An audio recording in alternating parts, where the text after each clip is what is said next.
Hi there, Pisces. This is Jennifer Angel with your September report for 2022. Okay, let's get started. Let's see what's happening. There's a lot going on this month and some pretty fabulous stuff for you. So first of all, let's look at the full moon. The full moon and the new moon each month are like trigger points, okay? And so the full moon is in your sign this month. So that's going to be pretty special, pretty amazing. And it's on the 9th and 10th. I'm going to say 2 dates because then that covers the whole world time zones. Okay, so this gives you a chance to really get some closure on some things. And because there are like a number of oppositions, it looks like 2 or 3 oppositions coming from the sign opposite you, and the oppositions are also can be trigger points. So with the oppositions between Venus and the Sun and Neptune, your ruling planet, which is in your sign, this is a great time for you to just get inspired, okay? And to get inspired about relationships. This opposite side, this axis on your solar chart is a solar 7th house, all about relationships.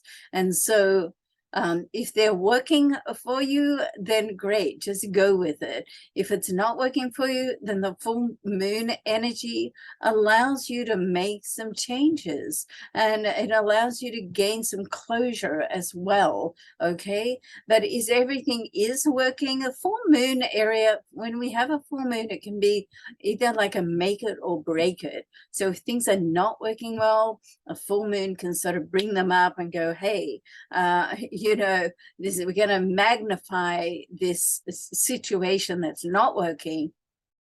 So then you have to look at it and do something about it. If it is working well, then the full moon just intensifies it. So either way, good or bad, make it or break it. It's going, the moon energy is going to intensify it. So if it intensifies it, well, lucky you. How nice is that? You're like in love, and you know, it goes deeper into the love. So yeah, just be aware of that.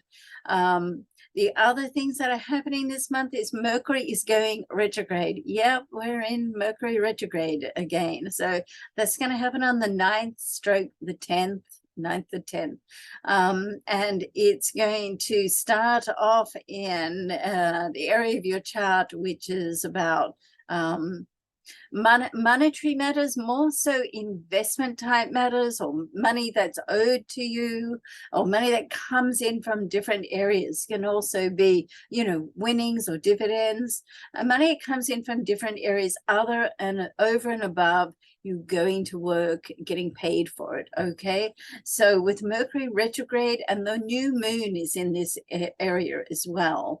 And so the new moon traditionally will open up opportunities, will give you like a fresh start, a new start. So a couple of things, and Venus will move into this area right at the end of the month. So, okay, putting all that together, you want to just be aware what's happening always. And if you're dealing with any monetary situations, because Mercury is going retrograde, look at the fine print, okay? So don't rush into anything, don't make any rash decisions, and just have a look what's really going on here. Is there anything hidden? Is someone trying to pull the wool over your eyes?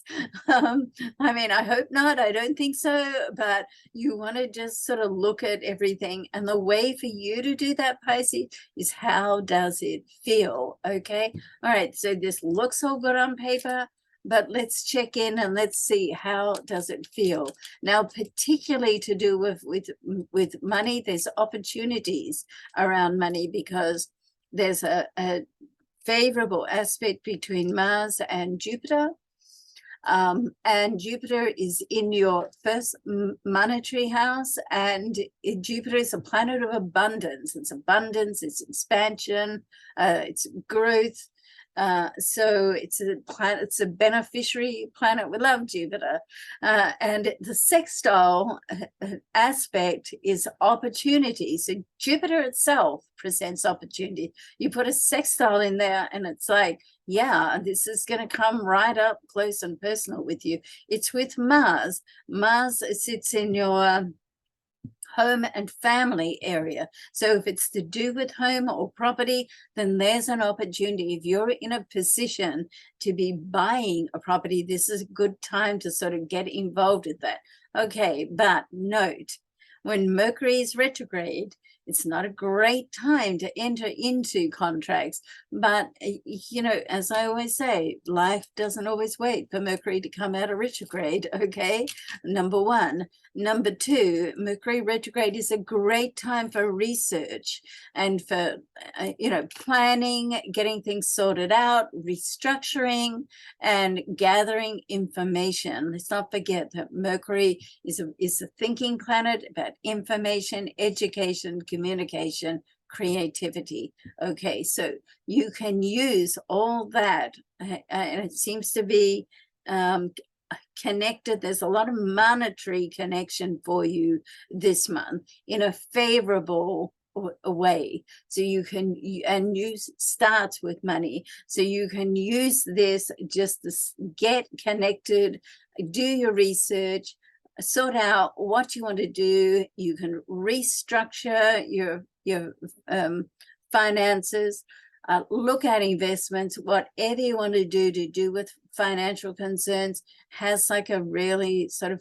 favorable twist in it, even with the Mercury retrograde. Okay, use that to your advantage for sure. So we've covered, you know, love, very favorable love month, very favorable monetary month. And right at the start of the month, it's highlighted that you want to look after yourself, bring the focus to yourself. And with Venus in this area right at the start of the month, it's about your well-being, it's about your image, and it's about how you present yourself to the world. Okay, so if you want to make any changes along those lines, then right at the start of the month is a good time to put that into practice, or put new sort of attitudes or habits or disciplines into practice, and then you can follow through for the rest of the month with that. Okay, so I hope you have a great month. I hope something amazing happens for you, and I'll see you next month. In the meantime, I'd love it if you could subscribe and share the video. Thanks so much. I'll see you again soon. Bye for now.